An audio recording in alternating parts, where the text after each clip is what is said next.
Good morning, everyone. I just thought I'd check in with you and let you know what's on the agenda today. I'm going to be talking to Ross Crook, who's the son of Ross Crook, who's the son of Ranald Crook, who's been detained in Qatar for the past 6 years, albeit he hasn't been in a detention facility like Jonathan Nash, but he hasn't been able to leave the country. And he's someone who's really invested a lot in Qatar and actually taken skills and relationships with commerce bodies in the UK and really promoted the country. So it's sad to see that his local sponsors for his business are causing so many problems, not only for him, but also it really is damaging the reputation of Qatar as a place where expats and entrepreneurs and investors can safely reside in or invest in or build the country up. We're also going to be talking to Robert Young, who's a stepfather of the detention in Greece that we'll be talking about later on. So that's Connor William, the Scottish man detained in Greece. Looking forward to speaking to them. So we're speaking to Lauren, that's his sister, and Kyle, his friend, who started the GoFundMe page that's assisting them with the legal fees that they're facing based on this extradition request from Qatar, which allegedly is due to a little paraphernalia that he was carrying when transiting from Australia to the UK.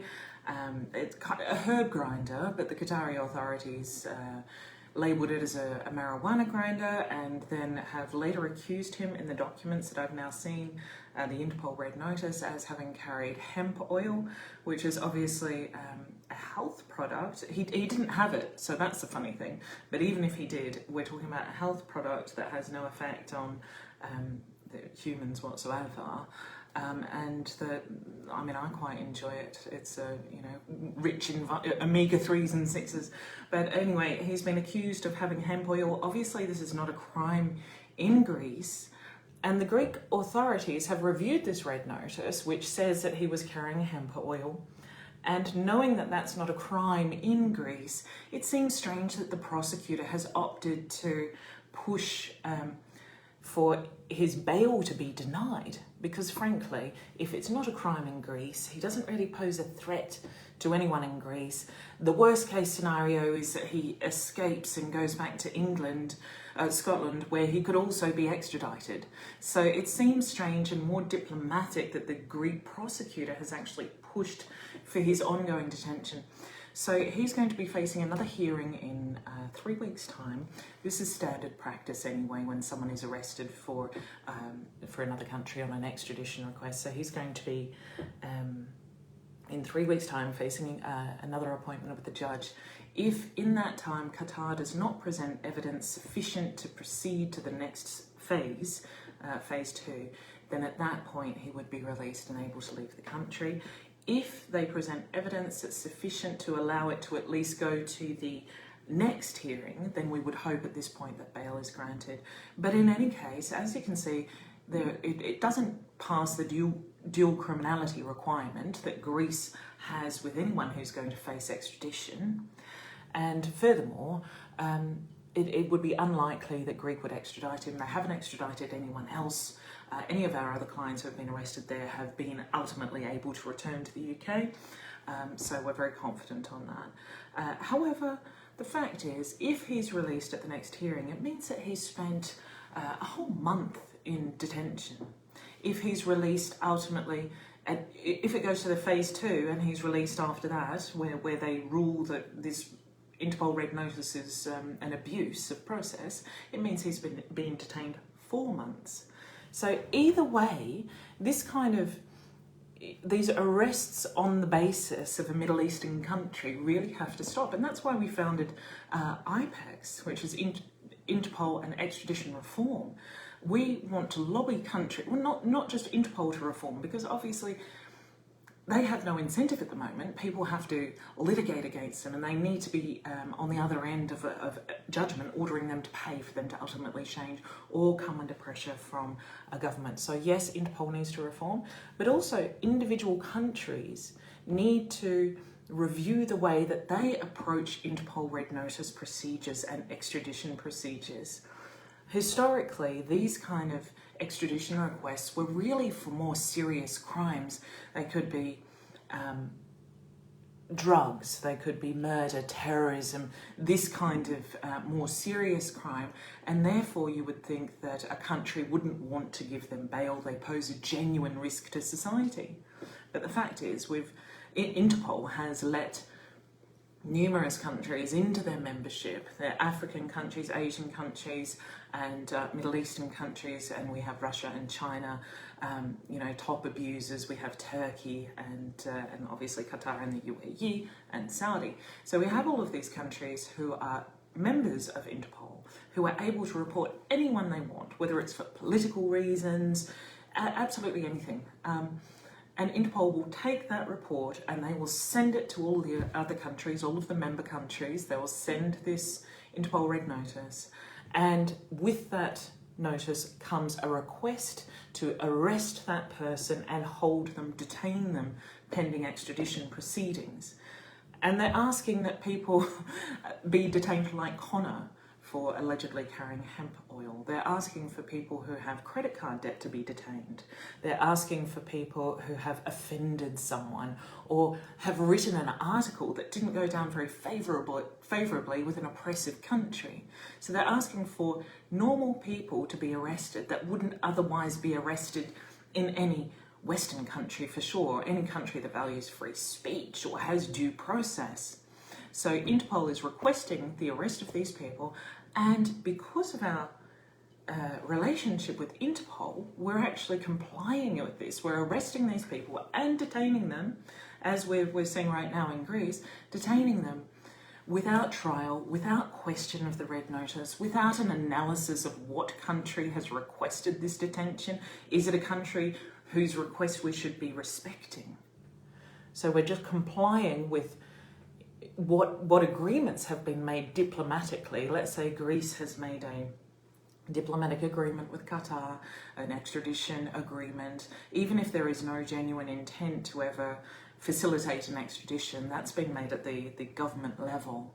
And with that comes this instruction that they should detain, as per a more serious offence, they should detain that person pending extradition in case they're a flight risk. And in this case, people like Connor are getting caught up. And this is the kind of process that needs to be reviewed. So we're putting together actually an advisory for countries on what they should change as far as their extradition procedures are concerned. As we saw with Hakim Al-Arabi in Thailand, he was a refugee in Australia, and Bahrain had requested his extradition from Thailand to Bahrain, but he had refugee status in Australia after having escaped Bahrain, who was essentially going to violate his human rights. Australia agreed to take him in on the basis that going to Bahrain posed a great risk to his life. Now, under Interpol's protocols, that Interpol report should never have even been able to get through to Interpol because of the refugee status. But anyway, it did. And he wound up stuck in Thailand for months, facing extradition to Bahrain. And Thailand would be much more likely to extradite him to Bahrain regardless of human rights violation potential than any other normal, Western country. So that particular release, and we're glad that he got home to Australia, but that was quite a concerted effort of a lot of different lobbyists pressuring Thailand to cancel their intent to extradite him.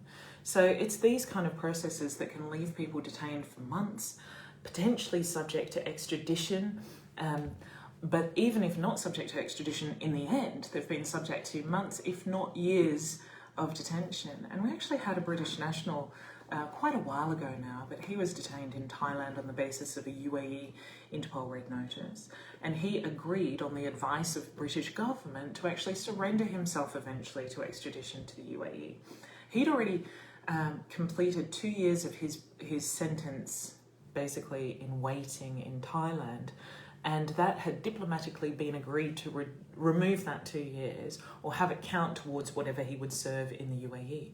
But once he got to the UAE, it completely changed. They didn't adhere to any of the diplomatic agreements that they'd made. They did what they want. They added charges, added convictions, and there was just nothing he could do. So it's this kind of automatic process. I mean, Thailand probably would have extradited him anyway, even if he didn't surrender. But it's this kind of process that's really putting people's lives on the line. I mean, being detained in Ukraine for almost a year, being detained in Thailand for 2 years, and certainly Hakim Al-Arabi would have been deported back to Bahrain and possibly killed at that point. So it's a very serious matter, and I don't think that there are enough standards in place. And every country is different. If you get arrested in Spain, you're not likely, as in this case, you're not likely to be detained for longer than, say, 24 to 48 hours. You're likely to be granted bail and then ordered to turn up for court hearings later. But you're going to be stuck in Spain for a long time. And then Italy can vary. Sometimes they keep them in detention. Other times they bail them and order them to stay at a particular location, like a hotel. See, it's very different depending on where you're arrested, and therefore it's really risky to travel. And sometimes you won't even know if you're on Interpol. It's not going to go on the website. You have to do a check. There's a 4-month lag time during that process. So you could easily be detained, and it's really important that when travelling that you consider, if you're at risk of being on Interpol, that you consider what jurisdiction you might possibly be arrested in, because the extradition processes vary so much. So this is something that I'm working on, is standardising or having recommendations in place that should be followed in the event that a country receives an extradition request from countries who are known abusers of the Interpol database. Because this is really important. If they are known abusers of the Interpol database, then we shouldn't be holding citizens for months on end. And we have a lot of data on this this practice. So we can collate our data essentially and say, okay, in the past 5 years, Qatar has made, let's say, 100 extradition requests, and 99 of them failed on the basis that they were abusive notices. Therefore, when Qatar makes an extradition request, bail should be automatically granted. See, these are the kind of recommendations that we want to make to countries who are members of the Interpol database. The other thing to note while I'm here is there are other ways that Interpol can be used. It doesn't have to be a red notice. Sometimes, if a country knows that someone they're after travels to a particular location, rather than sending a broadcast message to all Interpol members, they can send an individual message to a particular country, and they can say, look, hi Thailand, our guy travels, this guy we want travels to Thailand regularly, so this is a message just for you. So they essentially use it as an email request. So just because you're not listed as a red notice, and when you check whether you're listed, doesn't mean that there aren't other ways that an extradition request can be made. And whether or not a country has an extradition treaty is irrelevant, because an extradition request can be made to a country in the absence of an extradition treaty. So that's also something to be aware of. Anyway, I will head off and I'll have some chats with these family members. I mean, Connor's family is really, Robert was really, really distraught about not being granted bail. There's no reason for it. And frankly, these unnecessary, arbitrary detentions based on the whim of an abusive country who has a reputation for being abusive, it's absolutely a violation of human rights. And hopefully with Alan Stevenson, who was detained in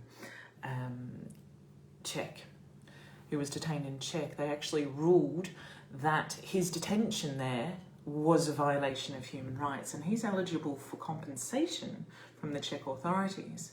So this is something that Greek authorities should keep in mind, that detaining someone simply because another country asked for it can render them liable themselves. So hopefully Alan Stevenson will get some compensation, even if it's a token indication that countries need to change and need to protect people who are being arrested and need to preserve their rights, that if they're listed on the Interpol Red Notice database, it absolutely does not make them a fugitive. Often, it makes them a victim of Interpol abuse. But thanks very much for tuning in, everyone, and I'll update you on Ranald Crook and also on this extradition a bit later today. Thank you and have a good Sunday.